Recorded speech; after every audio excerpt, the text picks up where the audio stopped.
My name is Elena Marsh and I'm 29 years old. June 8th was supposed to be my younger brother's triumphant graduation celebration.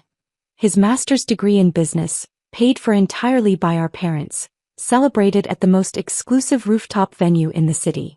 What my family didn't know as they handed me that red wristband and laughed at my humiliation was that I owned every square foot of the building they were standing in.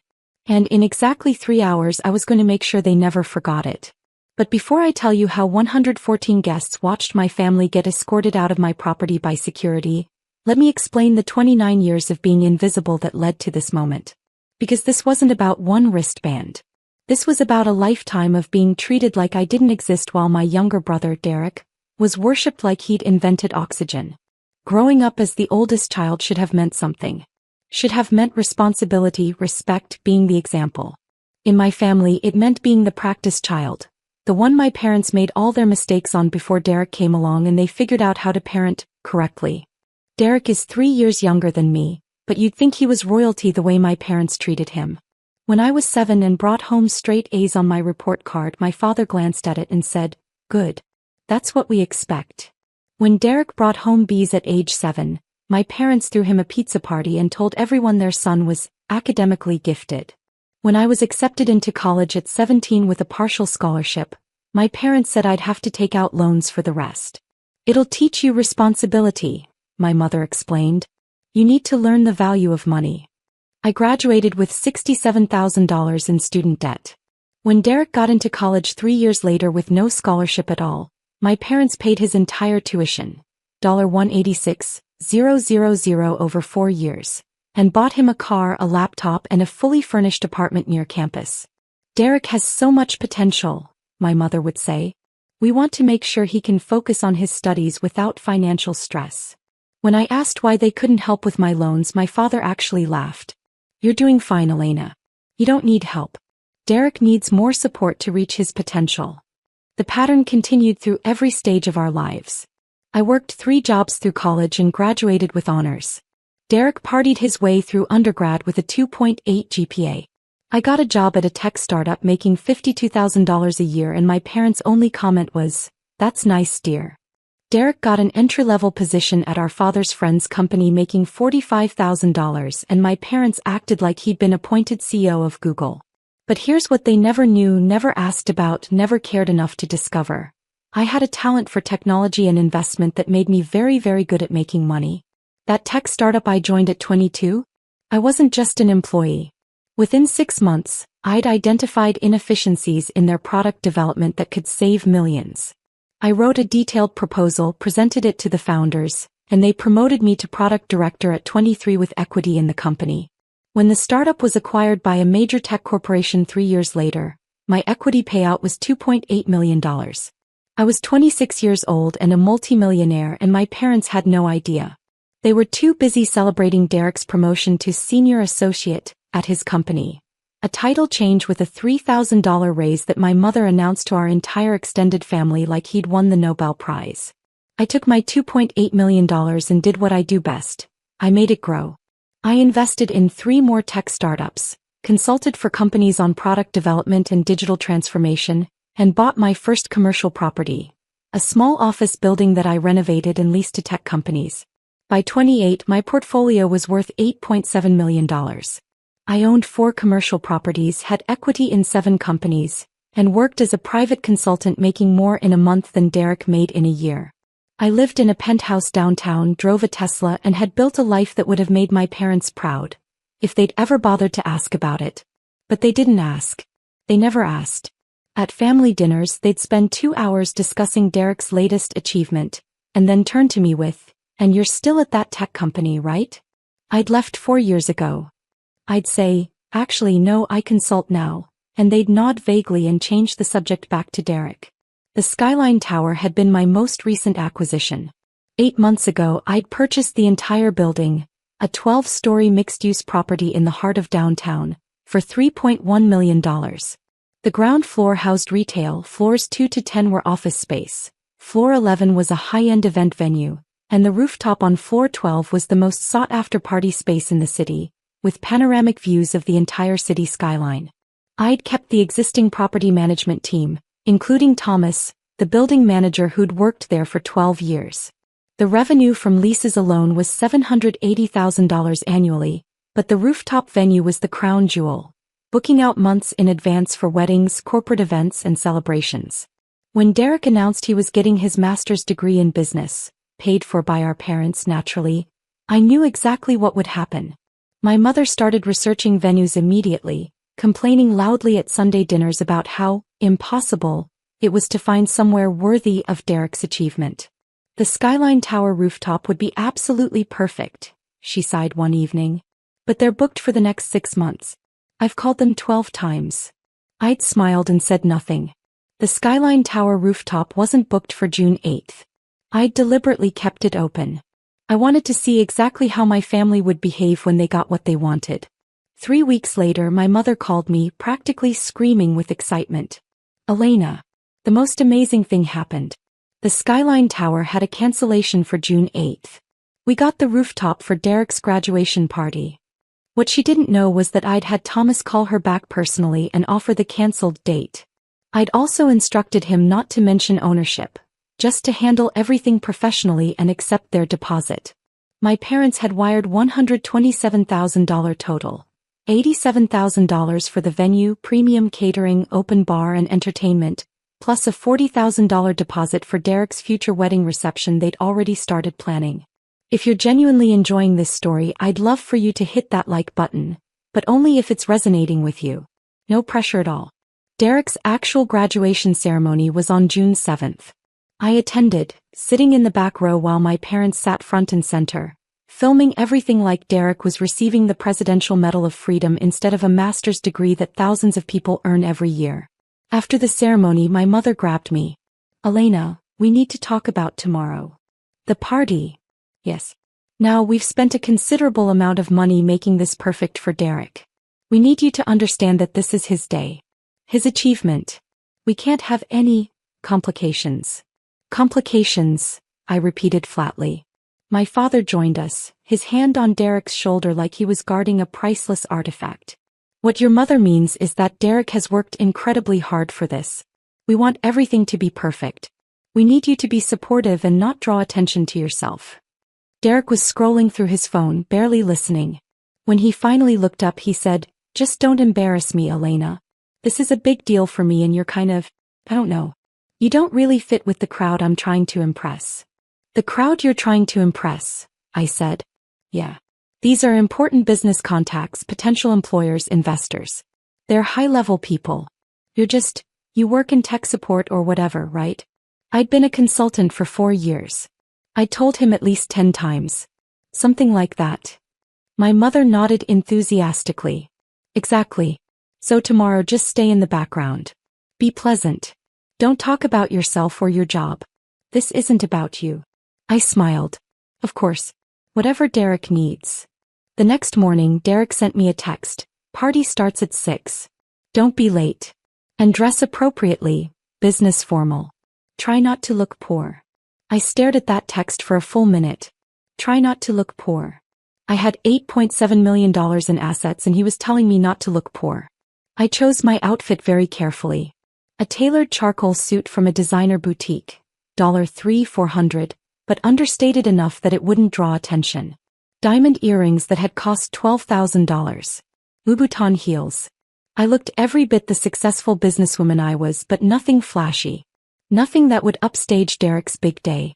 I arrived at the Skyline Tower at 5:45 p.m.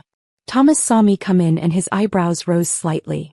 I gave him a tiny shake of my head. "Not yet." He nodded and went back to directing the setup crew. The rooftop looked stunning. My parents had spared no expense. String lights created a canopy of light over the space. The bar was fully stocked with premium liquor. The catering tables were laden with expensive hors d'oeuvres. A DJ was setting up in the corner. Floor-to-ceiling windows showcased the sunset over the city skyline. My mother was already there, directing staff like a general commanding troops. She saw me and frowned slightly, looking me up and down. "Elena, you're early. I wanted to make sure I could help if you needed anything." How thoughtful. Her tone suggested it was anything but. "Actually, Derek has a special check-in system tonight. Very professional. Very organized. You need to get your wristband. Wristband. She pointed to a table near the entrance where Derek stood with a young woman holding a tablet and a box of wristbands. There was a line of early arrivals, professionally dressed people who were clearly Derek's colleagues, classmates and networking contacts. I joined the line and watched. Each person gave their name, was checked off a list, and received a white wristband that read VIP guest in gold letters. They were directed into the party with warm smiles. When I reached the front of the line, Derek looked up from his phone. Name. Derek, it's me. Name, he repeated, not looking up. Elena Marsh. The young woman with the tablet scrolled through her list. I don't see an Elena Marsh on the VIP list. Derek finally looked at me. Oh right, Elena. Yeah, you're on the alternate list. He reached into the box and pulled out a red wristband. It was noticeably different from the white ones, cheaper material, and instead of VIP guest, it read general attendance in black letters. What's this? I asked calmly. It's your wristband. Everyone gets one. Security needs to know who's who. Security needs to know who's who, I repeated. Yeah. White wristbands are for VIPs. Business contacts, important guests, family. Red wristbands are for everyone else. And I'm everyone else. Derek shrugged. I mean, you're my sister, but you're not really part of the professional networking aspect of tonight. This is about my business future. The red wristband just means you're here to support me, not to, network or whatever. People were gathering behind me in line, listening to every word. I could feel their eyes on me. Put it on, Derek said, holding out the wristband. You're holding up the line. I took the red wristband. The material felt cheap compared to the white ones. I fastened it around my wrist while at least 15 people watched. Derek had already moved on to the next person in line. Name. Jonathan Ashford. Ah, Mr. Ashford. Great to see you. Derek's entire demeanor changed, warm, enthusiastic. He personally handed Jonathan a white VIP wristband. Thanks so much for coming. Please head right in. Bars open. I walked into the party wearing my red wristband like a scarlet letter. By 6:30 p.m., the rooftop was packed with 114 guests. I counted them. Exactly 114 people, and as far as I could tell, I was the only one wearing a red wristband. Everyone else had white VIP bands. I stood near the windows, sipping champagne and watching the sunset, trying to stay inconspicuous just like my family wanted. Elena. I turned to find my Aunt Rachel, my mother's sister, approaching with a confused look on her face. What's with the red wristband, honey? Before I could answer, my mother materialized beside us. Oh, that's just Derek's organizational system. Very clever, really. Helps him keep track of different guest categories. Different categories?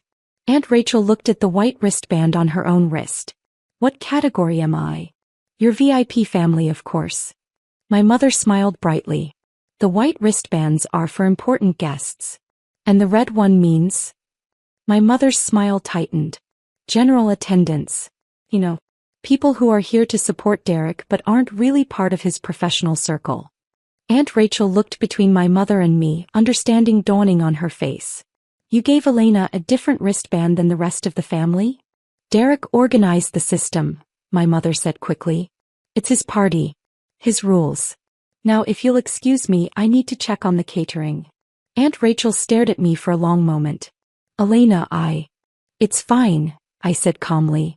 Really? It's Derek's day. But it wasn't fine, and it was about to get worse. At 7 p.m. my father gathered everyone for photos. Family photo time, he announced. Everyone with a white wristband whose actual family, gather around Derek. People shuffled into position. My parents flanked Derek. Aunts, uncles, cousins, all wearing white wristbands, arranged themselves around him in a semicircle. The photographer positioned himself, adjusting his camera. I started to move toward the group. Elena, what are you doing? My father's voice cut through the chatter. Family photo, I said. Red wristbands aren't in this shot. This is for VIP family only.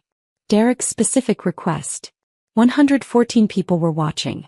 114 people heard my father tell me I wasn't VIP family.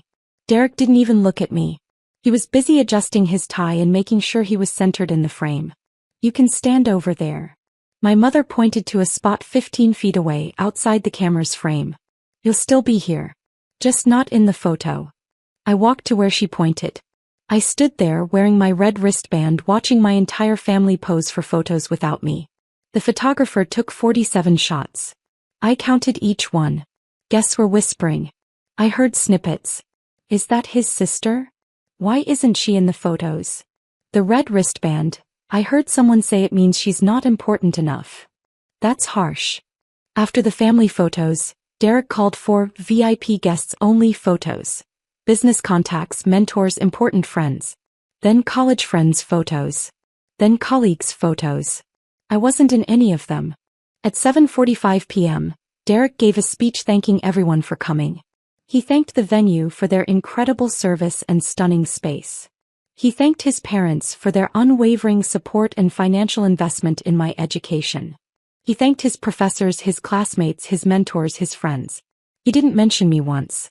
At 8 p.m., my mother was showing off photos on her phone to a group of guests. Look at our family.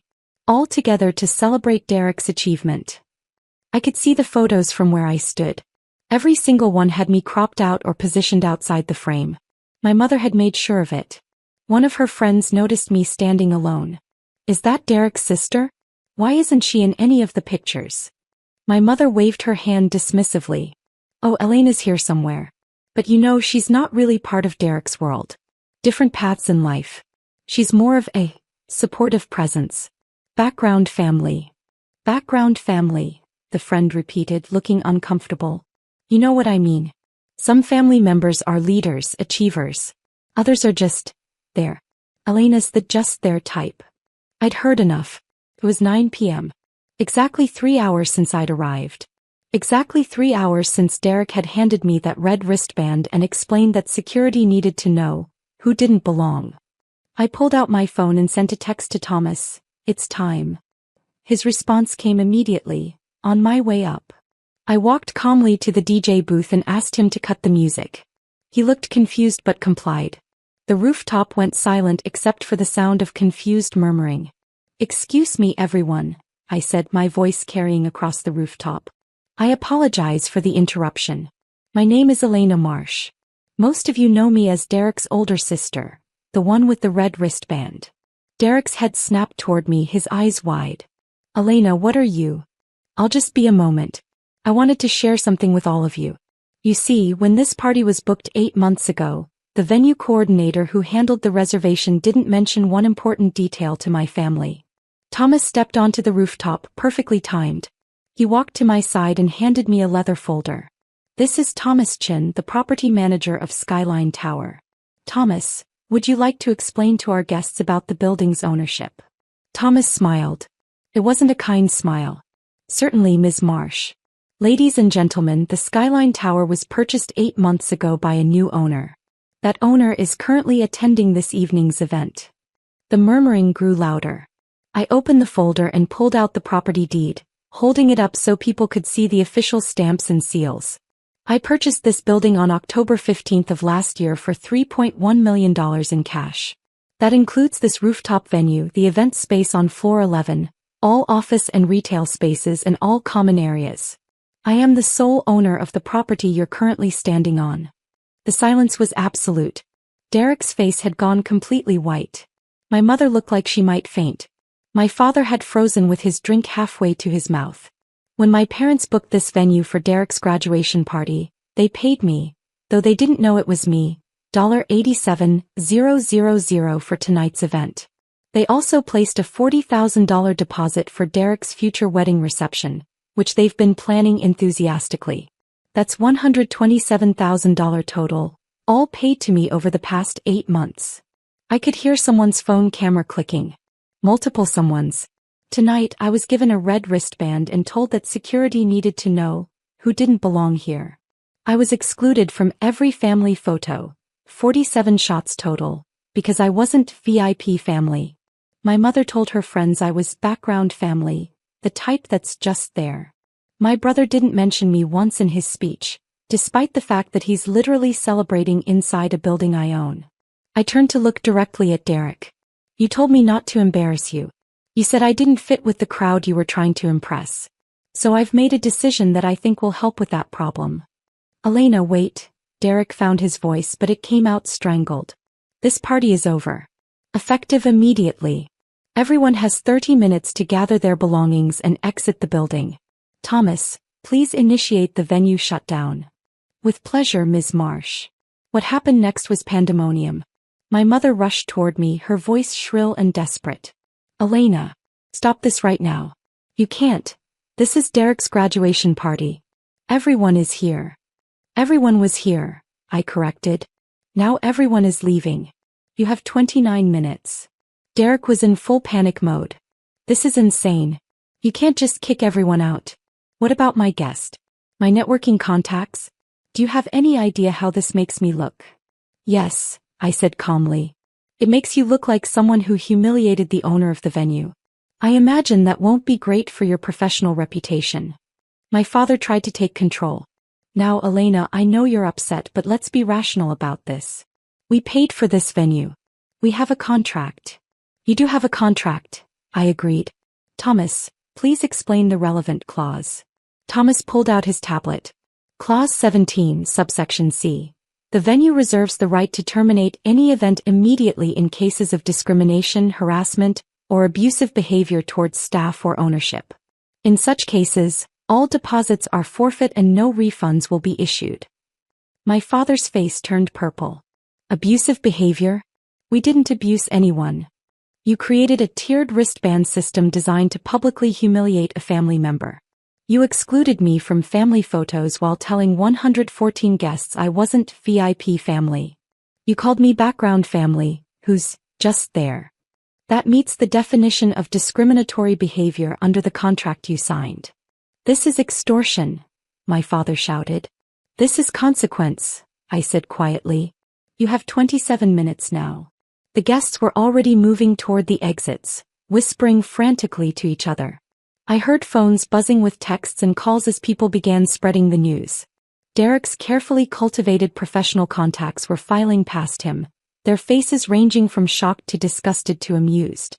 One man, the Jonathan Ashford who'd gotten such warm treatment during check-in, stopped and looked at Derek. You humiliated your own sister at a venue she owns? He shook his head. Terrible judgment, Derek. Really terrible judgment. He walked away without another word. Derek looked like he might cry. Or vomit. Possibly both. My mother made one last desperate attempt. Elena, please. Think about what you're doing. Derek's future is at stake. His reputation. His career opportunities. You're ruining everything. No, I said. He ruined it himself when he decided a red wristband was an appropriate way to treat his sister. I'm just the venue owner enforcing her policies. Aunt Rachel approached me as she was leaving. She touched my arm gently. Elena, I had no idea about any of this. About what you'd accomplished. I'm so sorry. Thank you, Aunt Rachel. For what it's worth, I think they deserved this. She squeezed my arm and left. The building's security team, my security team, began systematically clearing the rooftop. The caterers packed up the untouched food. The DJ disconnected his equipment. The bartender closed down the premium bar that had barely been used. Within 25 minutes, the rooftop was empty except for Thomas, the cleaning crew, and me. My family was the last to leave. Derek couldn't even look at me. My mother was crying, her perfect makeup ruined. My father was on his phone, presumably calling lawyers who would tell him the contract was ironclad. As they reached the elevator, Derek turned back. I hope you're proud of yourself. I am actually. I'm very proud of what I've built. It's just a shame you never bothered to ask about it. The elevator doors closed on their shocked faces. I stayed at the rooftop for another hour, watching the cleaning crew restore the space to its pristine condition. My phone was buzzing constantly, but I ignored it. When I finally checked at 10:30 p.m., I had 67 missed calls and 143 text messages. From Mom, call me immediately. We need to fix this. Derek is devastated. From Dad, this behavior is unacceptable. We're meeting with lawyers tomorrow. From Derek, you ruined my life. Everyone saw. My career is over because of you. Multiple messages from extended family members, ranging from what happened to I can't believe what I just witnessed. I blocked my parents and Derek, then sent one group text to the extended family. Tonight's events were the result of years of mistreatment. I will not be discussing this further. Please respect my decision. What I didn't realize until the next morning was how viral the story had become.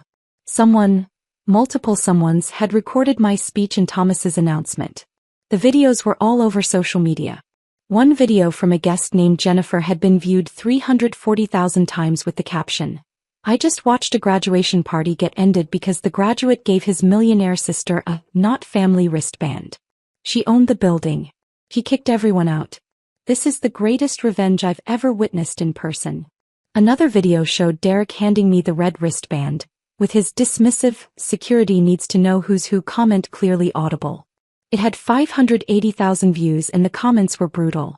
Imagine being this confident while humiliating someone who owns the building. The red wristband energy here is peak entitled behavior. Not family speedrun to "I own your venue" is chef's kiss. This man really said, "Don't look poor," to someone with $3.1 million in property assets. Someone had also found photos my mother had posted to Facebook during the party. The family photos I'd been excluded from. They'd created a side-by-side comparison. Those photos on the left and the video of me holding up my property deed on the right.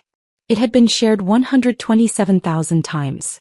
The hashtag red wristband revenge was trending. The calls and messages didn't stop. For 3 days straight my phone was in constant notification mode. I finally turned it off completely. On day 4 my doorbell rang at 7 a.m. I checked the security camera and saw Derek standing there, looking like he hadn't slept in days. Against my better judgment I opened the door. I didn't invite him in. "What do you want, Derek?" I need to talk to you." His voice was hoarse. "Please. You have 5 minutes. Everyone's talking about it. The videos are everywhere. My classmates, my professors, the companies I interviewed with. Everyone has seen it. 3 job offers were rescinded. One company sent me an email saying they can't employ someone who demonstrates such poor judgment in personal relationships. I'm sorry to hear that. Are you really?" His voice broke. "You destroyed my reputation. My career. Everything I worked for." "No, Derek. You destroyed your own reputation when you decided to publicly humiliate me with a wristband system. I just owned the building where you chose to do it.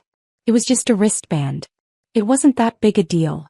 It was a big enough deal for you to create an entire system around it. Big enough to exclude me from 47 family photos.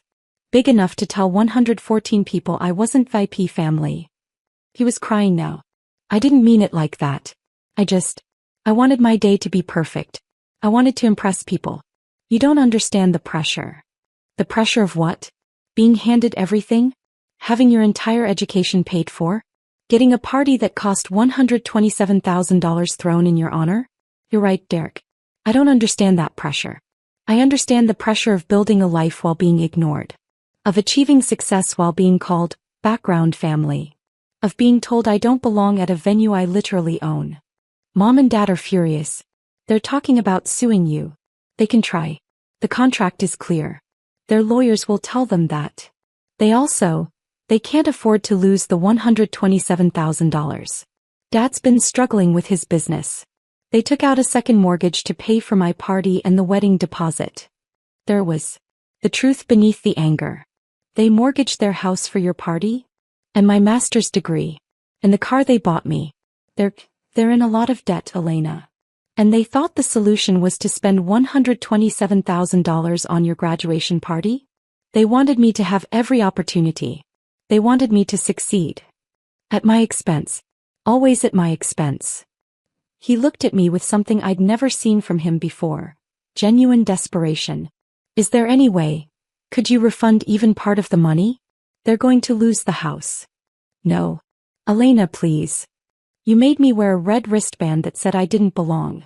You excluded me from family photos. You never once, not once in 29 years, asked about my life, my work, my achievements. And now you want me to bail out the family that treated me like I was invisible. We're still family." "No, Derek. Family doesn't do what you did. Family doesn't require color-coded wristbands to determine who matters. You want to know what's sad? I would have helped you celebrate. I would have been proud of you. I would have been the best sister you could ask for. But you never gave me the chance. You just assumed I was less than you and treated me accordingly. What am I supposed to do now? The same thing I did when I graduated with debt and no help. Figure it out. I closed the door on his shocked face. It's been 6 months since Derek's graduation party ended in spectacular failure. The story has mostly died down online, though occasionally someone still sends me the videos with comments like, "This is legendary," or "You're my hero." According to Aunt Rachel, still my only connection to the family, my parents did lose their house. They're renting a small apartment now and both working multiple jobs to pay off the debt they accumulated trying to make Derek's life perfect. They blame me entirely, which is somehow both predictable and absurd. Derek's job prospects have slowly improved as the story faded from immediate memory, but he took a position making $20,000 less than his original offers. He's also apparently in therapy trying to process the trauma of the graduation party. Aunt Rachel tried to say this with a straight face and couldn't quite manage it. The wedding deposit for his future marriage? Turns out his girlfriend broke up with him 2 weeks after the party. She'd seen the videos and told him she couldn't marry someone who treated family that way. So that $40,000 is just gone. My parents have attempted to reach out several times through various relatives. The message is always some version of, "Don't you think you've punished us enough?" The answer is no. Because I didn't punish them. I simply stopped allowing them to treat me poorly while I funded their lifestyle. As for me, I'm thriving in ways they can't even imagine. My real estate portfolio is now worth $11.4 million. I've acquired 2 more commercial properties and I'm in negotiations for a boutique hotel. The Skyline Tower is more profitable than ever. It turns out the viral story actually increased demand for the venue. People specifically request to book the place from the red wristband video. I've also built something my biological family never gave me: genuine relationships. Thomas and his family have become close friends. I mentor 3 young women in real estate investment, sharing the knowledge I wish someone had shared with me. I have a chosen family of people who value me for who I am, not who they want me to be. Last week I received a letter from Derek. Handwritten. 7 pages long. It started with, "I understand if you never want to speak to me again," and ended with, "I'm sorry I never saw you." The middle 6 pages were a detailed apology. Specific instances from our childhood where he'd been cruel or dismissive, times he'd watched our parents favor him and said nothing, moments where he could have stood up for me and didn't. He acknowledged that the wristband wasn't the problem. It was the culmination of 29 years of treating me like I was less than him. He didn't ask for anything. Didn't beg for money or forgiveness. Just apologized and said he hoped someday I might be willing to talk. I haven't responded yet. I might not ever respond. But I kept the letter. Because here's what I've learned. Revenge isn't about getting even. It's not about making people suffer or proving you're better than them. Real revenge is building a life so successful, so fulfilling, so completely independent of the people who dismissed you that their opinion becomes irrelevant. I'm Elena Marsh. I'm 29 years old. I own $11.4 million in commercial real estate. And I haven't worn a wristband, red or otherwise, that I didn't choose for myself in 6 months. And honestly, I've never been happier. Drop a comment and let me know where you're watching from. Sometimes the best revenge isn't proving people wrong. It's becoming so successful that whether they were right or wrong simply doesn't matter anymore.